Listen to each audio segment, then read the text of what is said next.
தமிழ் சினிமாவுடைய மூத்த பாடகி எஸ். ஜானகி அம்மாவுக்கு ஏற்பட்டிருக்க மிகப்பெரும் சோகம், ஒட்டுமொத்த தென்னிந்திய சினிமா துறையும் அதிர்ச்சியில உள்ளாக்கியிருக்கு. தமிழ் சினிமாவுடைய மிக முக்கியமான மூத்த பாடகி எஸ். ஜானகி அம்மா. இவங்க தெலுங்கு பிராமண குடும்பத்த சேர்ந்தவங்க. ஆந்திராவுல முறைப்படி இசைக்காக நெறைய படிப்புகள படிச்சு, நெறைய பயிற்சிகள மேற்கொண்டிருக்காங்க.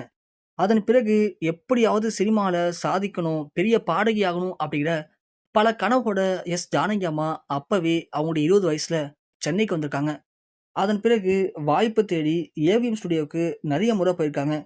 அப்படி போன ஜானகி அம்மாவுக்கு ஏவிஎம் ஸ்டுடியோ மூலியமா அவங்களுக்கு முதல்ல "விதியின் விளையாட்டு" அப்படிங்கிற திரைப்படத்துல "பெண் என் ஆசை பாழானது ஏனோ" அப்படிங்கிற பாடல பாடக்கூடிய வாய்ப்பு கிடைச்சிருக்கு. இந்த படம் வெளியாகி இந்த பாடல் மத்தியில மக்கள் மத்தியில பயங்கர ஒரு பிரபலமானாங்க ஜானகி அம்மா. அத தொடர்ந்து உடனே தெலுங்குல அவங்களுக்கு பாடக்கூடிய வாய்ப்பு கிடைச்சது. தெலுங்குலயும் அவங்க பாடுன பாடல் பயங்கர வெற்றி அடைஞ்சது. அத தொடர்ந்து ஜானகி அம்மாவுக்கு தமிழ், தெலுங்கு, மலையாளம், உருது, வங்காளம், பஞ்சாபின்னு கிட்டத்தட்ட ஒரு 10க்கு மேற்பட்ட மொழிகள்ல பாடக்கூடிய வாய்ப்புகள் அதிகமா வந்து ஜானகி அம்மாவுக்கு கிடைச்சிருக்கு.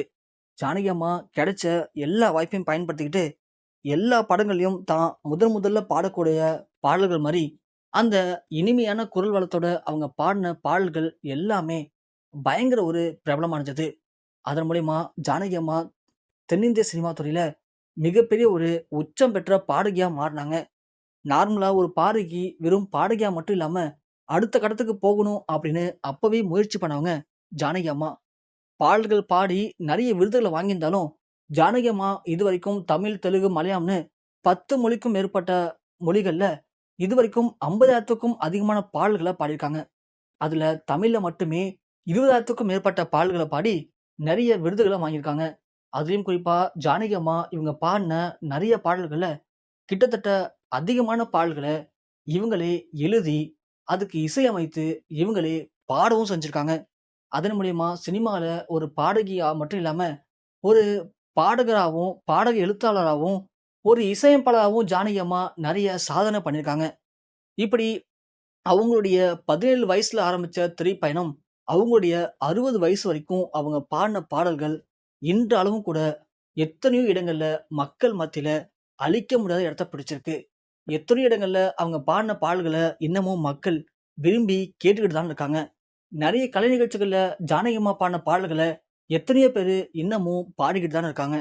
இப்படி ஒரு இனிமையான, அற்புதமான மாய குரலுக்கு சொந்தக்காரங்க ஜானகி அம்மா. அப்படியாப்பட்ட ஜானகி அம்மா சினிமா விட்டு இப்போ கொஞ்சம் ஓரங்கட்டப்பட்டுருக்காங்க. சாரி, அவங்களாவே ஒதுங்கிக்கிட்டாங்க. அதற்கு காரணம் ஒண்ணு, அவங்களுக்கு வயசு இப்போ 80 ஆகப்போது. இன்னொன்னு, அவங்களுடைய கணவர் இறந்து போனாரு. அதன் பிறகு அவங்க அதிகமா பாசம் வச்சிருந்தது அவருடைய மகன் தான். அவரும் ரீசென்ட்டா பல மாதங்களுக்கு முன்னாடி இறந்து போயிட்டாரு. இப்படி தன் குடும்பத்துல தனக்கு ஆதரவா இருந்த எல்லாருமே இறந்து போயிட்டாங்க அப்படிங்கிற சோகம் அவங்கள ஒட்டுமொத்தமா வீட்லயே முடங்க வச்சது. அவங்களால மனசுல நிம்மதி இல்லாதனால, தொடர்ந்து அந்த இனிமையான குரலால பாட முடியல. அதனால அவங்களுடைய பாட்டு பாடக்கூடிய திறமைக்கு ஓய்வு அளிச்சுட்டு, வீட்லயே முழுவதுமா தங்கிட்டாங்க.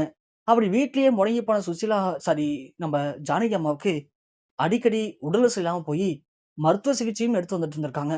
அப்படியாப்பட்ட இந்த நேரத்துல திடீர்னு ஜானகி அம்மாவுக்கு ரொம்ப உடல்நலம் முடியாம போகி, அவங்க திடீர்னு மருத்துவமனையில அனுமதிக்கப்பட்டிருக்காங்க. அவங்க வயது மூப்பின் காரணமா மருத்துவமனையில அனுமதிக்கப்பட்ட அவங்களுக்கு தேவையான சிகிச்சைகள் எல்லாமே அளிக்கப்பட்டுட்டு இருக்கு அப்படின்னும், மிக மிக ஒரு ஆபத்தான நிலைமையில இப்போ அவங்க உயிருக்கு போராடிட்டு இருக்காங்க அப்படிங்கிற சோகமான செய்தி ஒட்டுமொத்த தென்னிந்திய சினிமா துறையையும் மிகப்பெரும் ஒரு சோகத்துல உள்ளாக்கியிருக்கு.